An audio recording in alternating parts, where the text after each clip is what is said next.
नमस्कार, मैं हूं सौभाग्य गुप्ता। स्वागत है आपका हिंदुस्तान समाचार के डिजिटल प्लेटफॉर्म एचएस न्यूज पर। एचएस प्राइम में पेश हैं दिन भर की बड़ी खबरें।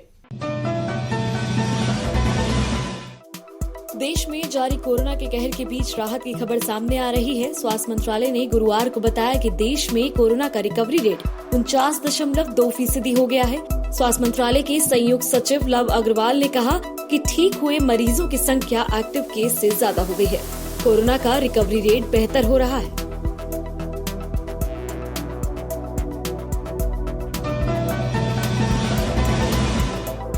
Indian council of medical research यानी ICMR के DG professor doctor Balram Bhargava का कहना है कि भारत में कोरोना वायरस का कम्युनिटी ट्रांसमिशन यानी सामुदायिक प्रसारण नहीं हुआ है। उन्होंने ये भी कहा है कि भारत बेहद बड़ा देश है और उसके हिसाब से यहाँ कोविड-19 की व्यापकता या प्रसार बहुत कम है।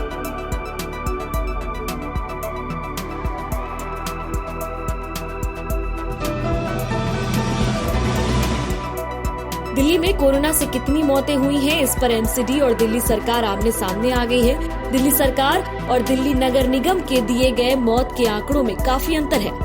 दिल्ली सरकार के आधिकारिक आंकड़ों के मुताबिक अब तक यहाँ 984 लोगों की मौत कोरोना वायरस से हुई है, लेकिन दिल्ली नगर निगम के मुताबिक यहाँ कुल 2098 लोगों की मौत कोरोना वायरस संक्रमण के कारण हो चुकी है।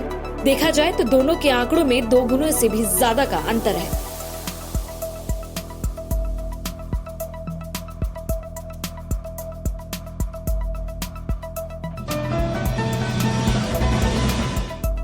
राजधानी दिल्ली में कोरोना संक्रमण के मामले तेजी से बढ़ रहे हैं। इस बीच दिल्ली में सख्ती से लॉकडाउन लागू करने की मांग को लेकर हाई कोर्ट में एक जनहित याचिका दाखिल की गई है। याचिकाकर्ता का कहना है कि कोरोना के बढ़ते मामले को देखते हुए यहाँ पर लॉकडाउन को सख्ती से लागू करने के लिए सरकार को निर्देशित किया जाए। याचिकाकर्ता ने हाई कोर्ट में ये तर्क दिया है कि दिल्ली सरकार ने आशंका जताई है कि जुलाई में यहाँ पर 5.5 लाख कोरोना के मरीज हो सकते हैं।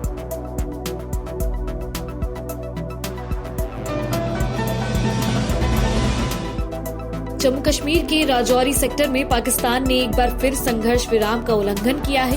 पाकिस्तानी गोलाबारी में भारतीय सेना के एक जवान शहीद हो गए हैं, साथ ही एक नागरिक भी घायल हो गया है। बीती रात पाकिस्तानी सेना ने राजौरी के तरकुंडी सेक्टर में भारी गोलाबारी की।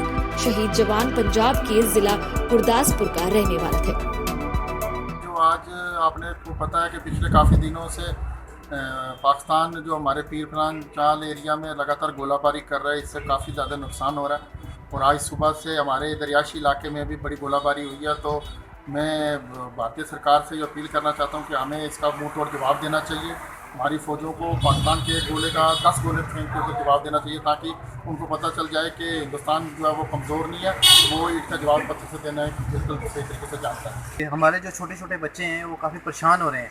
तो हमारे जो घरों में आके जो पाकिस्तान की तरफ से जितनी भी शेलिंग हो रही है, हमारे घरों में आके गोले जो हैं गिर रहे हैं, तो हमें काफ़ी ज़्यादा नुकसान हो रहा है। गोलाबारी हुई, बॉर्डर्स पे जितना भी सीज़ फायर का काफ़ी उल्लंघन हो रहा है। तो आज भी पाकिस्तान की तरफ से गोलाबारी काफ़ी ज़्यादा हुई, जिसमें हमारा एक जवान जो है नौशहरा सेक्टर में जो है वो शहीद हो गया है। तो हम ये चाहते हैं कि ये पाकिस्तान की तरफ से जितनी भी गोलाबारी हो रही है ये बंद की जाए। पिछले कुछ दिनों से लगातार राजौरी व पुंछ जिले में संघर्ष विराम की उल्लंघना कर रही है। कल देर शाम से ही पाकिस्तानी फौज राजौरी के मंजाकोट, नौशहरा व अलग अलग सेक्टरों में संघर्ष विराम की उल्लंघना कर रही थी। पाकिस्तानी गोलाबारी में हिंदुस्तानी फौज का एक जवान भी शहीद हो गया, जिसके मॉर्टल रिमेन्स आज हिंदुस्तानी फौज उसके घर भेजेगी। जम्मू कश्मीर के पूर्व डिप्टी सीएम कविंदर गुप्ता ने अजय पंडित की मौत को दुखद बताया। उन्होंने कहा कि केंद्र सरकार और पूरा समाज उनके परिवार के साथ है, साथ ही बच्चियों की भी हर संभव मदद की जाएगी। देखिए जी, बड़ा दुखद ये घटना हुई है और बहुत देर बाद कश्मीर में इस प्रकार की वारदात, और कश्मीरी पंडित परिवार जो सभी जाना चाहते थे, मिलिटेंट्स की ये कोशिश रहती है वो इस चीज़ को रोके, लेकिन उनका बलिदान व्यर्थ जाने वाला नहीं। और जिस प्रकार से समाज पूरा उनके पीछे खड़ा है, पूरी देश की सरकार उनके पीछे खड़ी है। कल भी केंद्र में हमारी बात हुई थी तो उन्होंने इस पर दुख जताया है। जल्द ही हमारी जो बच्चियां हैं तो मुझे लगता है कि इनके बारे में भी सोचा जाएगा। आज भी गवर्नर साहब ने इनको बुलाया है और केंद्र की तरफ से भी जो बेस्ट पॉसिबल होगा उसको भी करवाया जाएगा। इस प्रकार की घटनाएं आगे से ना हों तो वो हमारी कोशिश रहेगी। कुल मिलाकर के जो मिलिटेंसी की कमर टूट रही है उसी के कारण से ये जो पाकिस्तान प्रायोजित मिलिटेंट्स हैं इस प्रकार की घटनाओं को अंजाम देते हैं। तो हमारे सुरक्षा बल अपने आप में सक्षम हैं और उस पर कार्रवाई भी कर रहे हैं। जल्द ही कश्मीर में मिलिटेंसी भी खत्म होगी और इस परिवार को न्याय मिलेगा, ऐसा मैं सुनिश्चित करूँगा। देश के लाखों किसानों को मोदी सरकार ने एक बड़ी राहत दी है। सरकार ने धान समेत 14 खरीफ फसलों के न्यूनतम समर्थन मूल्य यानी MSP में बढ़ोतरी करने के साथ 3 लाख रुपए तक के शॉर्ट टर्म लोन चुकाने की अवधि बढ़ा दी है। इसके अलावा सरकार ने एक देश एक बाजार नीति को भी मंजूरी दे दी है। इससे किसान देश में कहीं भी अपनी फसल बेच सकेंगे।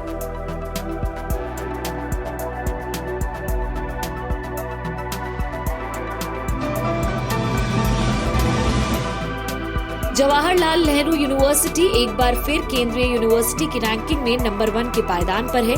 मानव संसाधन विकास मंत्रालय की ओर से जारी आंकड़ों के मुताबिक केंद्रीय यूनिवर्सिटी की रैंकिंग में पहले पायदान पर जवाहरलाल नेहरू यूनिवर्सिटी है। इस साल के लिए जारी NIRF इंडिया रैंकिंग में ओवरऑल कैटेगरी में IIT मद्रास का पहला, IISc बेंगलुरु को दूसरा और IIT दिल्ली को तीसरा स्थान मिला है।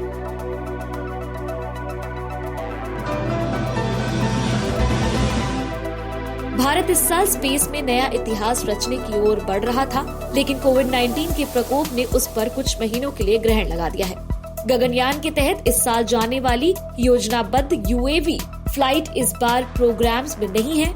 ये अब साल 2021 तक के लिए खिसक गया है। इससे गगनयान के लिए साल 2022 की जो समय सीमा तय की गई थी वो भी प्रभावित होगी।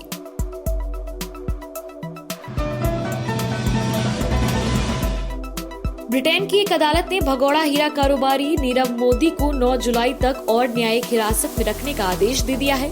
भारत में अरबों रुपए के बैंक कर्ज घोटाला और मनी लॉन्ड्रिंग के मामले में अभियुक्त नीरव मोदी पिछले साल मई से लंदन की एक जेल में बंद है। नीरव मोदी को जेल से लंदन की वेस्टमिंस्टर अदालत में वीडियो लिंक के जरिए पेश किया गया था।